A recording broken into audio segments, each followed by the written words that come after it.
Hello everyone and welcome back to another video from Crazy Gamer. In this video, I'm going to show you how to choose the game modes on the Warface game. So let's get started right away. First of all, open up the Warface game on your device. And once you open it up, you will be taken into the main menu.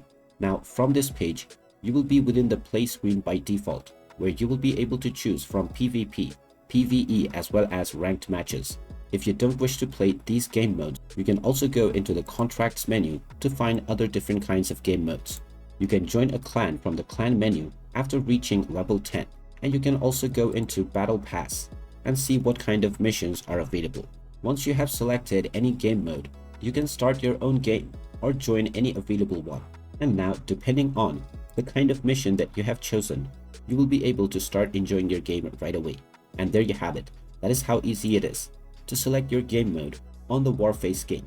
If you find this video helpful, make sure you hit that like button and subscribe to our channel if you haven't done so already. Also ring that notification bell to never miss another update from us. Thank you for watching and I will see you again in the next video.